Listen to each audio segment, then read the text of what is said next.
At 79 years old, Henry Winkler has lived a life most actors only dream of. He's been the face of one of television's most iconic characters, survived Hollywood's toughest years, reinvented himself multiple times, and remained one of the industry's most beloved figures.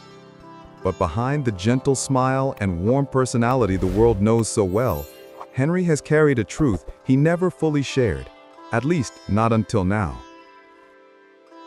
Ever wondered where you really come from? Not the stories, but the science. On this channel, we decode real DNA, uncover lost ancestries, and bring ancient genomes to life through cinematic storytelling. If that excites you, subscribe for weekly insights. Like the video to support science-based history, and drop a comment. Your questions help guide what we explore next. During a recent interview, one small question cracked open decades of memories. Henry paused, leaned back, and as his voice began to tremble, he finally let out something he'd been holding in for far too long. What followed brought him to tears and confirmed what many fans had quietly suspected for years.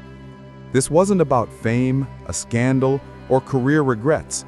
It was about something far more personal, a confession tied to the people he worked with, the pressures he faced, and the emotional burden he kept hidden from the public eye. This moment stunned the room because Henry Winkler, the man everyone saw as endlessly cheerful and unshakably optimistic, revealed a wound he'd carried since the early days of Happy Days, one that shaped not only his career, but his life. Today, we're taking you through the emotional story behind his breakdown, the truth he finally spoke at 79, and the journey that brought him to this moment. As we dig into his childhood, his rise to fame, and the secret weight he carried, you'll see Henry Winkler in a way you never have before. Before he became the Fonz, before the leather jacket and the iconic catchphrases, Henry Winkler was a kid who felt invisible in his own home. His childhood wasn't the comfortable, picture-perfect story people might imagine for a future star.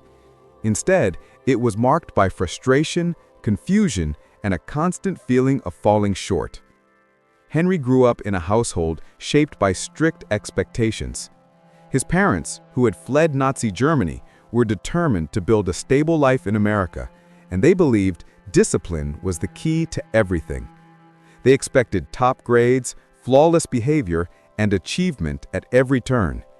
What they didn't understand was that Henry simply couldn't meet those expectations, no matter how hard he tried. As a child, he struggled to read. Words wouldn't stay still on the page. Assignments that took others half an hour could take him all night. And instead of receiving support or patience, Henry was labeled as lazy. His parents even had a nickname for him, a sharp, cutting term that stayed with him long after he became famous. Behind closed doors, he absorbed those words, believing something was wrong with him. But the truth was far different. Decades later, Henry would finally learn he had severe, undiagnosed dyslexia. Throughout his childhood, through high school, and even through his early adulthood, he lived with a learning disability no one recognized. Instead of help, he received criticism. Instead of encouragement, he was told to try harder. And instead of understanding, he got silence. This early pain created a quiet storm inside him. It shaped how he saw himself, how he approached his career, and how he treated others once he found success. What looked like confidence on screen was often the opposite, a mask hiding years of insecurity. Still, through all the struggle, Henry never let himself give up. He clung tightly to the one thing that made him feel alive: acting. On stage, he wasn't the kid who couldn't read. He wasn't the boy being scolded for his grades. He wasn't a disappointment. He was free. That passion drove him through college at Emerson University and then to Yale's prestigious drama school. Even there, his learning challenges followed him. Scripts were a battlefield, and he had to memorize entire scenes without being able to fully process the text. But his talent shined through, and people noticed. It wasn't luck, it was pure determination. All of this pressure, all of the silent battles, built up over a lifetime, and it set the stage for the emotional confession he would eventually make at 79, a confession no one saw coming, one that ties directly back to these early years of feeling misunderstood. When Henry Winkler first stepped onto the set of Happy Days in 1974, he had no idea his life was about to change forever. The character he'd been hired to play, Arthur Arfinzi Fonzarelli, wasn't supposed to be a major figure. He was written as a background character with maybe a handful of lines. No one imagined he would become the heartbeat of the entire show. But from the moment Henry delivered his first scene, something electric happened. Viewers loved him, the swagger, the charm, the coolness, all of it clicked in a way that made the character impossible to ignore. Within a season, Fonzie went from a minor role to a cultural phenomenon. Kids mimicked his catchphrases, posters of him appeared on bedroom walls, and fan mail flooded in by the thousands. On the outside, it looked like a dream, but the truth was far more complicated. Henry was suddenly carrying the weight of a hit show. Producers were rewriting scenes to boost his presence. Storylines shifted to revolve around him. And every week, millions of people watched, expecting him to be perfect, effortlessly cool, endlessly funny, and always in control. What fans didn't see was the pressure behind the scenes. While the world adored him, Henry was fighting a private battle to keep up. Remember, he still had severe undiagnosed dyslexia. He was the star of one of the biggest shows on TV, but he struggled to read his own scripts. To hide this, he developed an entire system. He'd memorize as much as possible during rehearsals. He'd ask casual questions that sounded like normal conversation, but were actually attempts to clarify words he couldn't read. He'd stay late after everyone left, quietly drilling lines again and again. He wasn't trying to be difficult. He was trying to survive. And the fear of being exposed never left him. Every table read felt like a test he might fail. Every new page of dialogue made his heart race. As his fame grew, so did the pressure to maintain the illusion that everything came easily to him. There was another challenge, too. The shift in how his co-stars treated him. The unexpected explosion of Fonzie's popularity created tension. Some cast members felt overshadowed. Others worried the show was drifting away from its original focus. Henry wasn't trying to steal the spotlight, but he could feel the distance forming. Through it all, he stayed professional, warm, and generous, doing everything he could to make sure the cast felt valued. But the emotional weight of being the center of a phenomenon while hiding a struggle he didn't understand left deep scars. The world saw the coolest guy on television. Henry saw a man working twice as hard to keep up, terrified of disappointing the people who believed in him. For decades, he kept this truth buried. But at 79, when asked to reflect on his time as Fonzie, he finally cracked. And that's when the tears came. As Happy Days became a global hit, Henry Winkler's face was everywhere. Magazine covers, talk shows, billboards, lunchboxes. To the world, he was the definition of effortless cool. But behind the scenes, he was quietly dealing with pressure that most people never knew existed. Henry has said many times that he loved playing Fonzie. What he didn't talk about back then was the constant fear he carried around, a fear rooted in something that had followed him since childhood, the belief that he simply wasn't good enough. Growing up, Henry had been labeled lazy, slow, and unfocused. Teachers scolded him, classmates laughed at him, and even his own parents struggled to understand why he couldn't keep up. His father, a strict man who had survived Nazi Germany, believed discipline could fix anything. Henry's difficulty reading wasn't seen as a learning difference, it was treated as a character flaw. At home, he was called names that stuck with him for decades. So when he became famous, those voices didn't disappear. They got louder. Every time he held a new script, he worried he'd fail. Every time someone called him talented, he wondered if they'd change their mind once they learned the truth. Even as he delivered award-winning performances, the old doubts whispered in the back of his mind. Because no one, not even Henry, knew the real reason for his struggles yet. His dyslexia wouldn't be diagnosed until he was 31. So, while millions cheered for Fonzie, Henry was fighting a personal battle every single day. He'd come home from long shooting days completely drained, trying to process lines that seemed to slip away as quickly as he learned them. He kept pushing because he felt he had no other choice. He had worked too hard to lose everything now. There was also the responsibility of being the show's breakout star. When a character becomes the center of a series, everything shifts. Pressure from the network increased, expectations grew. Viewers demanded more from him, more jokes, more scenes, more Fonzie. He became the show's anchor, whether he wanted to or not. But the cost of holding up the weight of a phenomenon eventually took its toll. Henry felt himself stretching thin, emotionally, mentally, and physically. And as the years passed, he found himself wondering how much longer he could keep up the performance behind the performance. Still, he kept smiling. He kept the energy high. He showed up for the cast and the crew. And ironically, the more he struggled, the more people praised him for being so confident, so smooth, so effortlessly perfect. It wasn't effortless. It wasn't simple. And at 79, when he finally broke down in that interview, he revealed just how heavy all of it was and how long he had carried it alone. Success looks smooth from the outside, but Henry was reaching a point where something had to give. By the time Happy Days hit its later seasons, he was running on fumes. The world only saw the confident hero in the leather jacket. Behind the scenes, Henry was quietly unraveling. The stress of memorizing scripts without actually being able to read them easily was catching up to him. Every week felt like he was sprinting uphill with no finish line in sight.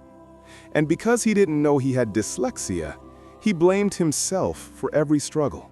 He believed the same painful things he'd heard growing up, that he wasn't trying hard enough, that something was wrong with him. As the pressure built, something unexpected happened. Roles outside of Fonzie became harder to land. Casting directors saw him as only one thing. Studios thought he was too recognizable. And Henry, already overwhelmed, found himself trapped in the very success he had dreamed of. It shook him. For the first time, he wondered if his career might collapse right after it had hit its peak. The phone calls for new projects slowed down. The excitement faded, and the fear came back. The same fear from childhood, the one that whispered, "You're not enough." Henry kept this struggle mostly to himself. He didn't want to appear ungrateful or weak, so he swallowed the stress, kept smiling, and told everyone he was fine. But the truth is, he was exhausted. A turning point came when he and his wife, Stacy, noticed their young son, Max, displaying the same reading struggles Henry had faced as a kid. Max worked hard, but the words didn't click the way they did for other children. That moment stopped Henry in his tracks. He recognized that look of frustration, the look of a child who knows they're smart but can't prove it in ways school demands. Henry refused to let his son carry the same shame he had carried for decades. So they took Max for testing. And the results came back: dyslexia. That diagnosis cracked something open inside Henry. If his son had dyslexia and struggled in the same ways he did, then maybe Henry wasn't lazy.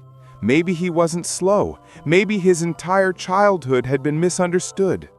So Henry got tested too. And at 31 years old, long after becoming one of the biggest stars on television, he finally learned the truth about himself. Severe dyslexia, a real condition, a real explanation. In that moment, everything shifted. All the years of feeling broken suddenly made sense. The frustration, the fear, the exhaustion, none of it was his fault. It should have felt like relief, and in some ways it did. But it also opened up decades of buried emotion. Things he had pushed down since he was a kid came rushing back, and he realized how much of his life had been shaped by something he never even knew he had. That revelation set the stage for the emotional confession he would share at 79, the one that made him break down in tears and finally explain what he had been holding inside for nearly 8 decades. Henry had spent most of his career hiding behind charm, humor, and the easy confidence everyone thought was real. But as he got older, something shifted. The walls he'd built to survive childhood didn't feel necessary anymore. And during one quiet interview at age 79, everything he'd been holding inside finally slipped through. The interviewer asked a simple question, almost too simple. If you could say anything to your younger self, what would it be? Henry didn't answer right away. He looked down, took a slow breath, and his voice cracked before he even spoke. For decades, he'd carried the weight of feeling less than, of being called lazy, of believing he wasn't smart. Even after all the awards, all the applause, and all the years playing characters bigger than life, that old feeling never fully left. And so with tears forming in his eyes, he finally said what he had needed to hear as a boy. "You're not stupid. You've never been stupid. You just learn differently." The room went quiet. He wasn't acting, he wasn't performing. This was a man coming to terms with a wound that began when he was 6 years old and followed him for nearly 8 decades. Henry went on to explain that discovering his dyslexia later in life didn't magically erase the pain, but it did lift a burden. For the first time, he understood that the problem had never been him. He wasn't broken, he wasn't lazy, he wasn't a disappointment. His brain simply worked in its own way. And then came the moment that truly broke viewers' hearts. With a small, shaky smile, he added, "I wish I could have told that little boy how bright he really was." For someone the world saw as endlessly confident, seeing him vulnerable, genuinely vulnerable, felt almost surreal. It humanized him in a way no role ever could. Comment sections lit up with people sharing their own struggles, their own childhood wounds, their own late diagnoses. Henry had unintentionally opened a door for thousands of people who had felt misunderstood their whole lives, too. This emotional breakthrough also pushed him to double down on something he had been quietly doing for years, using his platform to help kids who faced the same challenges he once hid. After that emotional moment, people began to understand something Henry had been doing for years, quietly, consistently, and with a kind of determination that came straight from his childhood. He didn't just overcome dyslexia, he made it his mission to make sure kids today never felt what he once did. Henry became a passionate advocate for children with learning differences. He visited schools, talked to teachers, met with parents, and most importantly, sat down with kids who felt behind, or slow, or not good enough. He told them the same words he wished someone had told him. How you learn has nothing to do with how smart you are. And he meant it. One of the most impactful things he did was co-author a popular children's book series about a kid with dyslexia, a character who was funny, brave, and messy, but never broken. Henry poured pieces of his own life into those stories, the frustration, the embarrassment, the small victories that felt huge. Readers connected instantly because it was real, not sugar-coated. His books ended up helping thousands of kids finally see themselves as capable instead of flawed. Teachers used them in classrooms. Parents used them at home. And for many kids, it was the first time they felt understood. But Henry didn't stop there. He kept sharing his story in interviews, documentaries, and speeches, talking openly about the challenges he hid for decades. Not for sympathy, not for attention, but because he knew the impact honesty could have. When a beloved actor admits he struggled to read, it changes how others see their own challenges. Suddenly the shame becomes smaller, the hope gets bigger. And this part is important. Henry never pretended he had everything figured out. Even now, scripts take him longer to memorize. Reading can still feel like work. But instead of hiding it, he embraces it. He shows people that success doesn't require perfection, just the courage to keep going. His influence has reached far beyond Hollywood. Parents say their kids feel more confident because of his words. Teachers say his story helps them rethink how they support struggling students. And adults who were never diagnosed finally understand their own past through his honesty. So when people talk about Henry Winkler today, they're not just talking about the Fonz. They're talking about a man who transformed decades of quiet pain into something genuinely meaningful. A legacy built not only on talent, but on compassion. Henry Winkler's career made him recognizable. His honesty made him unforgettable. When people look back at his life, the leather jacket and the catchphrases will always be part of the story, but they won't be the whole story. What truly defines him is the courage to face the parts of his past that once made him feel small, and the kindness he chose to offer others because of it. His late-in-life confession wasn't just emotional, it was freeing. It showed the world that even someone who seems confident, successful, and adored can carry childhood wounds that never fully healed. And it reminded millions of people that struggles don't define your worth, they shape your strength. In the end, Henry's real legacy isn't just tied to television. It lives in classrooms, in families, in the hearts of kids who finally feel understood because he dared to share his story. He proved that intelligence isn't measured by grades, speed, or how easily the world comes to you. It's measured by resilience, empathy, and the courage to keep showing up. And at 79, when he finally told the child he once was, "You were never stupid," it became a message for everyone who has ever felt less than. A message that continues to echo long after the cameras stop rolling.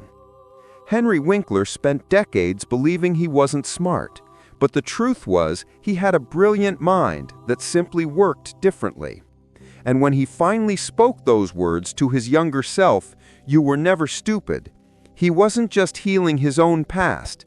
He was speaking to every kid, every adult, every person who's ever felt misunderstood. His story isn't just inspiring, it's a reminder that your struggles don't define you. What you choose to do with them does.